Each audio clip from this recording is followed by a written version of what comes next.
राधे राधे दोस्तों, स्वागत है आप सबका हमारे चैनल पे, जहां हम करते हैं लड्डू गोपाल के बारे में बहुत सारी अच्छी और समझदारी की बातें। इस चैनल पर आपको हर तरह की बात बताई जाती है। नाम जाप, लड्डू गोपाल की ड्रेस, लड्डू गोपाल पर विश्वास और लड्डू गोपाल की सेवा। हमारा मतलब यही रहता है, हमारा मकसद यही रहता है कि आप इस रास्ते पर आगे बढ़ें। और इस रास्ते पर आगे बढ़ने के लिए हमें ये कहानियाँ, ये बातें, सच्ची कहानियाँ जानना बहुत ज़रूरी है। भाव से मिले। किसी किसी के भाव ऐसे होते हैं कि वो पूरा ही भगवान पर न्यौछावर कर देता है खुद को। ऐसी ही कहानी है रमा की। रमा बचपन से ही प्रभु की सेवा करती थी। शादी हो गई, बहुत अच्छे घर में हुई, कोई चीज़ की कमी नहीं। घर, बंगला, गाड़ी, हर चीज अवेलेबल थी रमा के लिए। लेकिन कहते हैं ना कुछ कमी जिंदगी में रह ही जाती है। ऐसे ही रमा के साथ था। सब कुछ होने के बावजूद भी रमा निसंतान थी, उसके कोई संतान नहीं थी। लेकिन प्रभु पर पूरा अडिग विश्वास था उसका। तभी राधा अष्टमी आने वाली थी। राधा अष्टमी को लेकर ग्रुप जा रहे थे वृंदावन। कि 8 दिन का ग्रुप है, 8 दिन की यात्रा है और हम लोग 8 दिन वहीं रहेंगे। तो बहू तुम जाओगी क्या? सास ने पूछा। रमा बोली, हाँ माँ, मेरा तो खुद से बहुत मन कर रहा था, आपने कह दिया तो अब तो मुझे जाना ही है। मैं तो कब से ही सोच रही थी इस बार जब भी वृंदावन का प्रोग्राम बनेगा तो मैं जरूर जाऊंगी। सास बोली, ठीक है बहू, तू तैयारी कर ले अपनी, समय आ गया वृंदावन जाने का। रमा के पैर में अचानक से बहुत जोर की चोट लग गई। जब चोट लगी तो घर में सबने मना किया कि अब तुम नहीं जाओगी। लेकिन जब ठान ली अब प्रभु से मिलना है तो कौन रोक सकता है। जिद करके चली गई। सास भी बोली, अब तो मानेगी नहीं, तुझे जाना है तो चली जा। पहुंच गई वृंदावन। पैर से लंगड़ा रही है, दर्द में है, लेकिन प्रभु से मिलने की प्यास, श्री राधा रानी से मिलने की प्यास कि उनके जन्म उत्सव पर मैं वहां जरूर रहूं, उनका जन्मदिन मैं अच्छे से मनाऊं। यही भाव लेकर 8 दिन की यात्रा पर रमा चल पड़ी। जब वृंदावन गई तो जहाँ लाडली जी की अटारी है वहां बहुत सीढ़ियां हैं। सबने कहा कि तुम अब कैसे चढ़ोगी सीढ़ियां?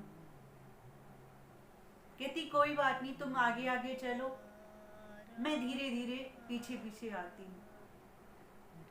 जो भी ग्रुप था वो आगे आगे चल पड़ा। रमा धीरे धीरे सीढ़ियां चढ़ना शुरू की। देखा कि 2-3 सीढ़ियां पर ही गई थी, एक छोटी सी, बहुत ही सुंदर छोटी सी लड़की रमा के पास आती है।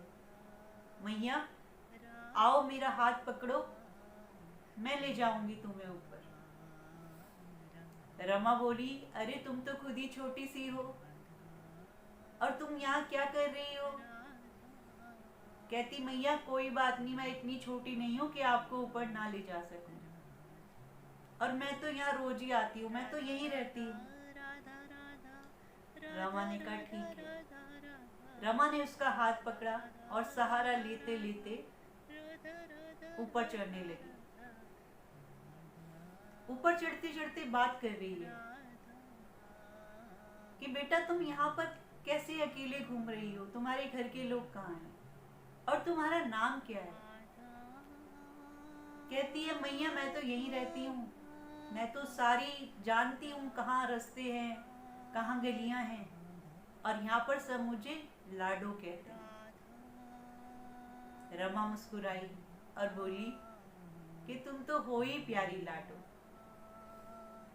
तो आगे चलते चलते सीढ़ियां चढ़ रही हैं और बातें हो रही हैं। लाडो बोली, मैया तुम मेरे लिए क्या लाई हो? रमा बोली कि बेटा मेरे को थोड़ा ना पता था कि तू मुझे यहाँ मिलेगी। मुझे पता होता जरूर कुछ ना कुछ लाती। मैया कोई बात नहीं, मैं कल भी यहीं मिलूंगी और कल भी मैं ही आपको ऊपर लेकर जाऊंगी। आप मेरे लिए कुछ ना कुछ लेकर आना। रमा बोली ठीक है, जब मैं कल आऊंगी तुम मुझे यहीं मिलना और मैं तुम्हारे लिए कुछ ना कुछ उपहार जरूर लेकर आऊंगी। ऊपर पहुंच गई। अटारी पर राधा रानी के दर्शन किए। वापसी में भी लाडो ने हाथ पकड़ा और पूरा सीढ़ियां नीचे उतारा। अगला दिन आया, लाडो फिर वहीं मिली।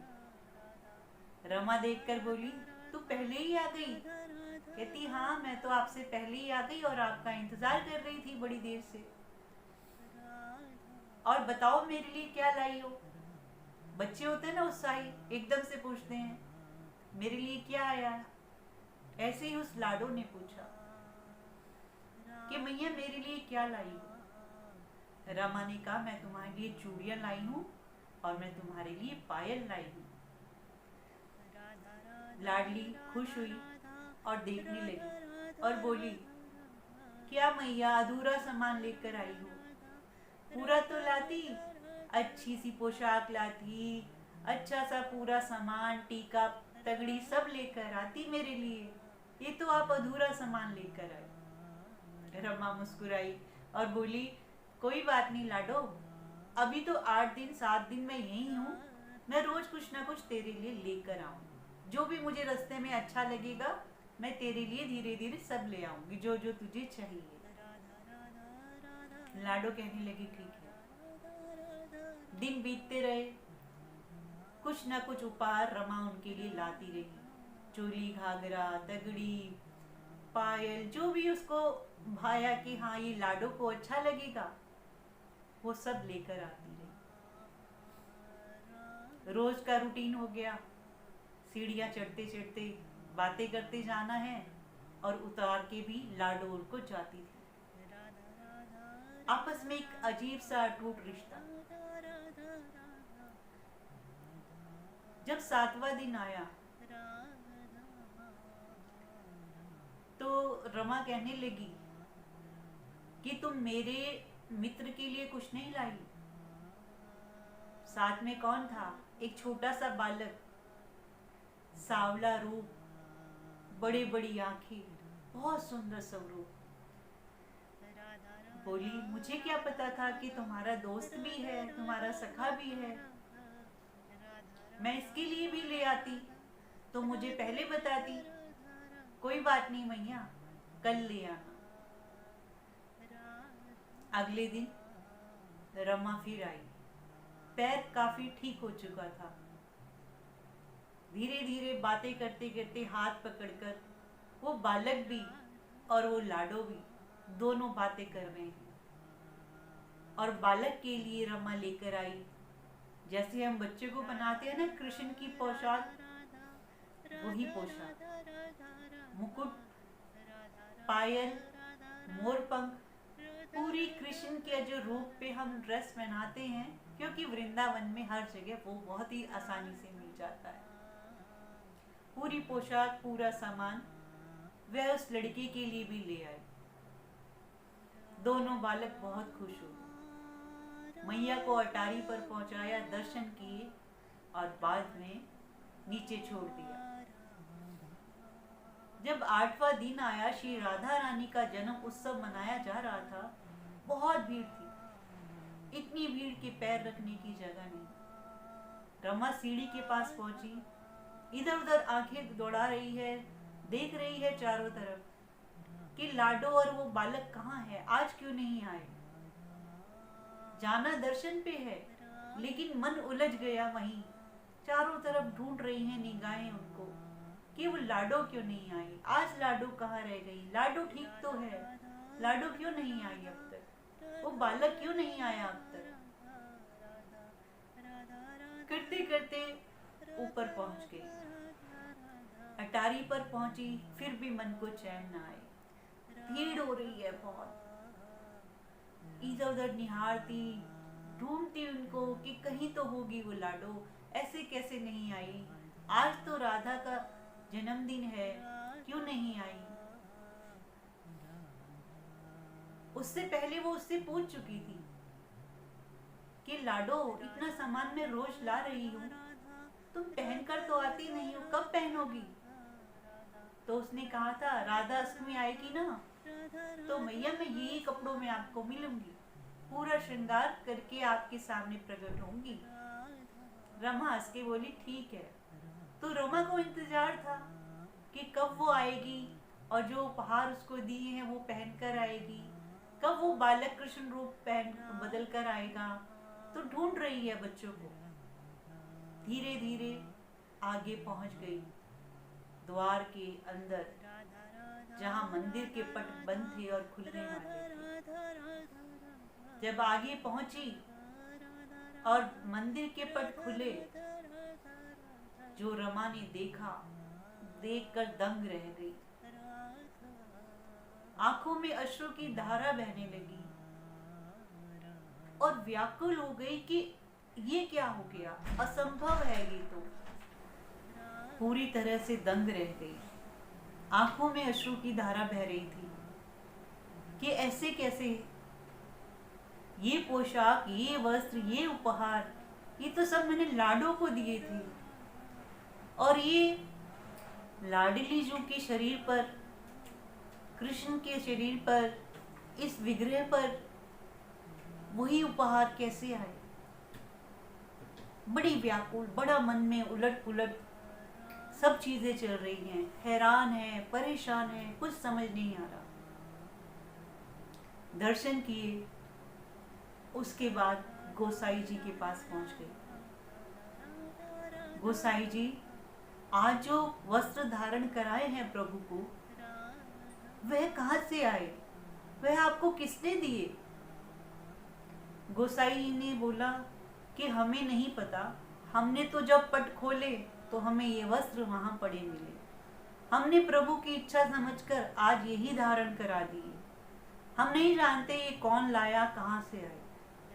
ये बात सुनकर रमा इतनी अंदर तक परेशान हुई, रोई, चिल्लाई कि मेरी लाडो, मेरी राधा, मेरे कृष्ण खुद मुझसे मिलने आए, मुझे रोज दर्शन कराए, ढेरों बातें की और मैं पहचान नहीं पाई प्रभु को। आवाज लगाई लाडो लाडो, लेकिन कहाँ लाडो, कहाँ आने वाली थी लाडो। वो तो चली गई, लेकिन मन में एक टीस उठ गई कि नहीं, लाडो से मिलना है, लाडो से मिलना है, लाडो से मिले बिना मैं घर नहीं जाऊंगी। सब लोग वापसी चल पड़े।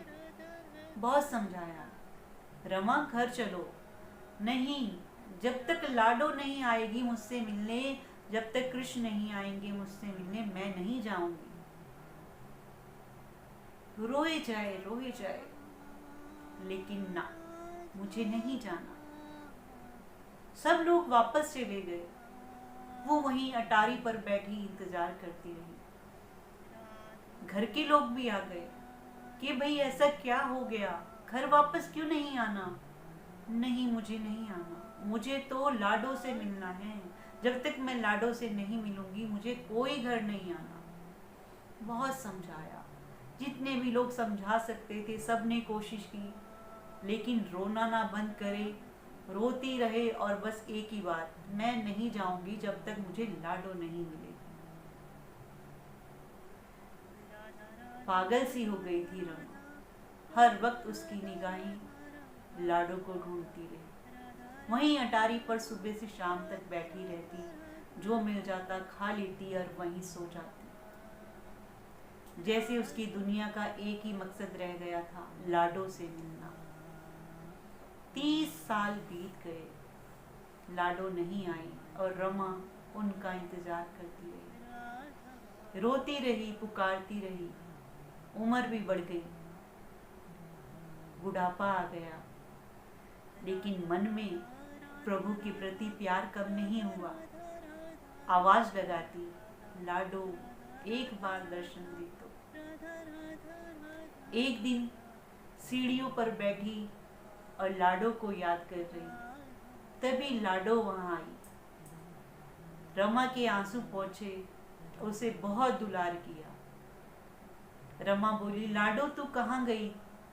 मैं तो तेरा इंतजार ही करती रही, देख कितने वर्ष बीत गए, तूने इतनी देर क्यों लगा दी? लाडो बोली, आ गई ना, अब कहीं जाने नहीं दूंगी। लाडो की गोद में ही रमा ने अपने प्राण त्याग दिए। वहीं प्रभु के चरणों में रमा लीन हो गई। खुश श्री राधा रानी उनको लेने आई। इतना पागलपन हो जाता है प्यार में। कोई कहते हैं ना कि वृंदावन में कहाँ है, भगवान नहीं होते, ये सब कहने की बातें हैं। ये सब कहने की नहीं, ये सब विश्वास की बातें हैं। जिसने विश्वास किया उसको ईश्वर मिले हैं। ये तो युगों युगों से होता ही आ रहा है। बस समझेंगे जब जानेंगे उसकी महिमा को, उसके प्यार को, तो प्रभु को घर लाएं और बहुत सेवा करें, प्यार करें, अपनी भावनाएं जोड़ें। ईश्वर हमेशा आपके साथ है, आपका हाथ पकड़ा है ईश्वर ने, बस आपको एहसास करना है। तो चलिए मिलेंगे हम अगली वीडियो में। तब तक के लिए राधे राधे, जय श्री कृष्णा, जय श्री श्याम।